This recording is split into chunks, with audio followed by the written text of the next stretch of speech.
السلام علیکم ورحمۃ اللہ وبرکاتہ۔ کہا جاتا ہے کہ قرآن سائنس کی کتاب نہیں بلکہ سائنس یعنی نشانیوں کی کتاب ہے۔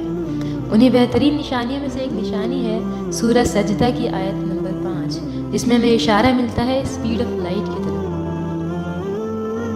قرآن کی ایک آیت میں اللہ تعالیٰ نے اس بات کا ذکر کیا ہے کہ فرشتے ایک دن میں کتنا سفر طے کرتے ہیں، یا ہم کہہ سکتے ہیں کہ فرشتوں کی رفتار کتنی ہے۔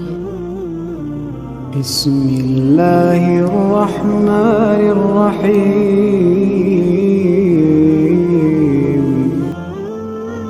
يدبر الأمر من السماء إلى الأرض ثم يعرج إليه في يوم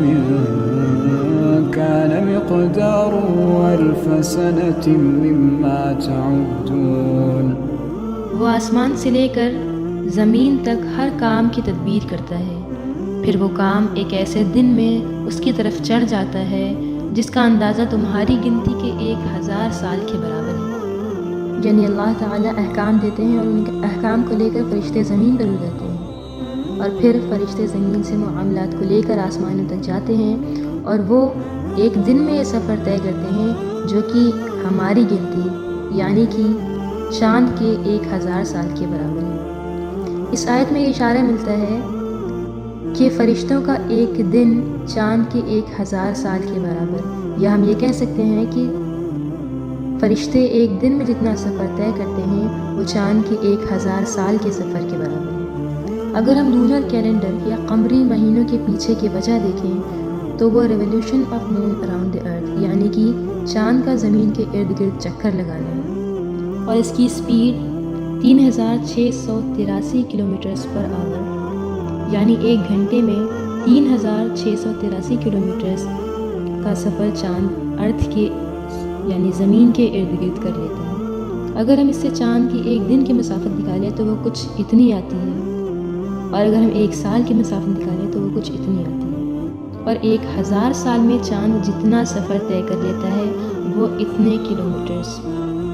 کے برابر ہے۔ اس آیت میں ہمیں جو اشارہ ملتا ہے وہ یہ ہے کہ چاند کے 1000 سال کا سفر فرشتوں کے ایک دن کے سفر کے برابر ہے، یعنی کہ اتنا سفر فرشتے ایک دن کے اندر طے کرتے ہیں۔ اگر ہم اس سے فرشتوں کے ایک گھنٹے کا سفر نکالیں تو وہ کچھ آتا ہے 1.3 × 10⁹ کلومیٹرز،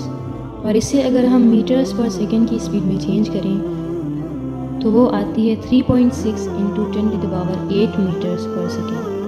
یہ اسپیڈ لگ بھگ اس اسپیڈ کے برابر ہے جو سائنٹیفک ایکسپیریمنٹ سے ہم کو ملتی ہے، اور اللہ تعالیٰ نے یہ علم اپنے بندوں کو دیا ہے کہ فرشتے نور سے، جسے انگلش میں انکارپوریل لائٹ بولتے ہیں، یعنی ایسی لائٹ کہ جس کا کوئی مٹیریل ایگزسٹنس نہیں ہے، اس لائٹ سے فرشتے بنے ہوئے ہیں۔ 1400 سال پہلے جب دنیا میں نہ ہی کوئی سائنٹیفک لیبوریٹریز تھیں اور نہ ہی اسکولز، تب اللہ تعالیٰ نے اس آیت میں ہمیں اس چیز کا اشارہ دے دیا ہے جو ہمیں سائنٹیفک ایکسپیریمنٹس کے بعد پتہ چلتی ہے۔ یہ اس بات کی بہت بڑی دلیل ہے کہ قرآن نہ صرف اس دنیا کی بلکہ تمام عالموں کے خالق کی ہی کتاب ہے۔